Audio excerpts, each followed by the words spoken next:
हाँ भगवान आप महादेव के हे लक्ष्मी नारायण, हे श्री हरि विष्णु, आप भगवान श्री नारायण के वंदनीय कैसे हो गए।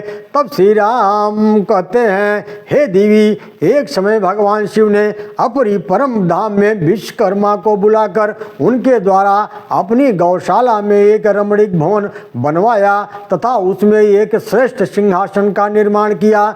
उसके बाद भगवान शिव ने सभी देवताओं, सिद्धों, ऋषियों को बुलवाया और वैकुंठ धाम से श्री हरि को बुलाकर भगवान शिव ने सबके सामने उनको उस आसन पर बैठाया और उनके मस्तक पर सुंदर मुकुट बांधकर उनका गोपेश के पद पर अभिषेक कर दिया। गोपेशाय नमः। बोलिए वृंदावन बिहारी लाल की जय। ओम लक्ष्मी नारायण की जय। तब भगवान शिव ने सभी देवताओं के सामने अपनी पराधीनता को स्वीकार करते हुए ब्रह्मा जी से कहा कि आज से नारायण हम सबके पूज्य हैं, वही पूजनीय हैं। हे नारायण, आप आज से जगत पूज्य के रूप में प्रतिष्ठित होंगे और आपके भक्तों को मैं मोक्ष प्रदान करूंगा। आप मुझसे भी अजय रहेंगे और आज से आपका यह स्थान गोलोक के नाम से विख्यात होगा, क्योंकि आप ही गोपेश हैं। गोलोकैति विख्यातम भविष्यति महोज्वलम। भगवान श्री राम कहते हैं कि हे देवी, यही कारण है कि भगवान शिव मुझे प्रणाम करते हैं। सती जी लौटकर जब भगवान रुद्र शिव के पास आई तब भगवान शंकर ने पूछा, तत्परीक्षा कृता कथम। आपने प्रभु श्री राम की परीक्षा कैसे ली। तब सती जी झूठ बोल दिया। तुलसीदास जी लिखते हैं, कछु न परीक्षा लीनी गोसाई, कीनी प्रणामू तुम्हारी नाही। हे स्वामी, हे जगत के कल्याण करने वाले सदाशिव, हे स्वामी, मैंने कोई परीक्षा नहीं ली। वो सती जी भगवान शिव से झूठ बोल दी। जिस तरह आपने प्रणाम किया उसी तरह मैंने भी उनको प्रणाम किया। कितना झूठ बोली सती जी। वास्तव में सती ने प्रणाम किया ही नहीं था। सती को भगवान श्री राम ने स्वयं प्रणाम किया था। इतना कहकर सती जी भगवान शिव के समीप खड़ी हो गई। तब भगवान शंकर ने ध्यान लगाकर योग निद्रा से देखा, सब जान गए। योग माया से देख करके सब जान गए। तब भगवान शंकर ने सती जी का तत्क्षण त्याग कर दिया। आकाशवाणी हो गई, धन्य त्वं परमेशान त्वत्समोद्य तदा प्रणः। मानस में तुलसीदास जी लिख रहे हैं, असपन तुम बिनु करई को आना, राम भगत सम रथ भगवाना। हे भोलेनाथ, आप धन्य हैं। इस लोकी में आपके समान कोई नहीं है जो ऐसा प्रण कर सके। आकाशवाणी सुनकर सती जी को बहुत बड़ी शंका हो गई कि हमारे भोलेनाथ ने ऐसा क्या प्रतिज्ञा कर लिया।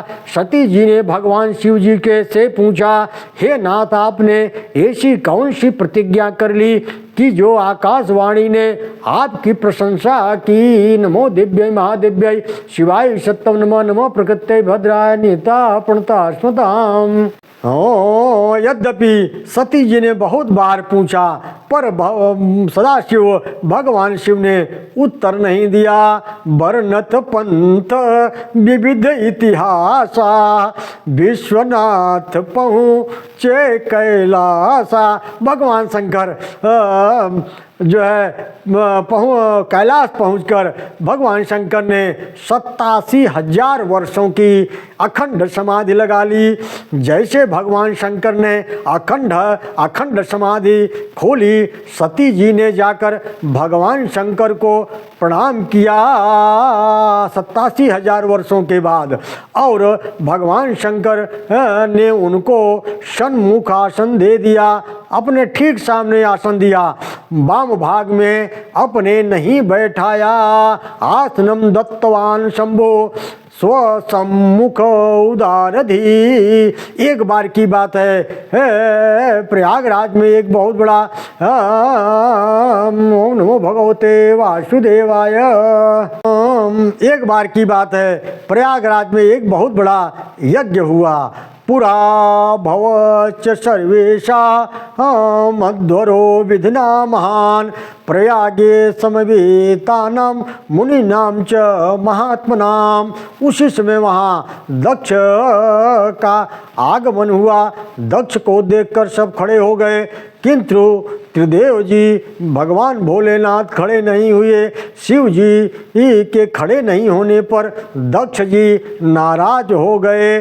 दक्ष प्रजापति, देवता, असुर, ब्राह्मण, ऋषि मेरे आने पर सब मस्तक झुकाते हैं। दक्ष ने कहा, फिर ये शिव तो मेरा दामाद है, इसने मुझे प्रणाम क्यों नहीं किया। श्मशानवासी निरपत्र पोह्यम कथम प्रणामम न करोति मेधुना। श्मशानवासी निरपत्र पोहेयम कथम प्रणामम न करोति मेधुना। दक्ष ने कहा, श्राप, आज से मैं इस रुद्र को यज्ञ के से बहिष्कृत करता हूँ। यह श्मशान में निवास करने वाला है, इसे देवताओं के साथ यज्ञ में भाग नहीं मिलेगा। तब नंदीश्वर भोलेनाथ कहते हैं, हे मूर्ख दक्ष, जिनके स्मरण मात्र से सभी यज्ञ सफल और तीर्थ पवित्र हो जाते हैं, तूने उन महादेव को श्राप दिया। दक्ष कहते हैं, तुम सब शिवगण पाखंडी हो जाओगे।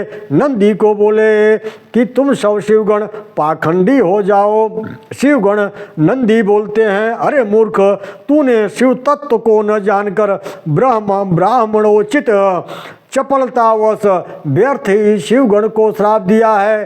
अहंकारी, तूने शिव का उपहास किया है।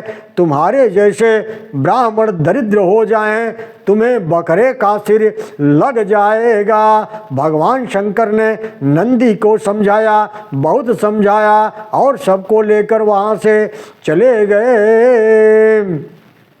ओम नमो भगवते वासुदेवाय।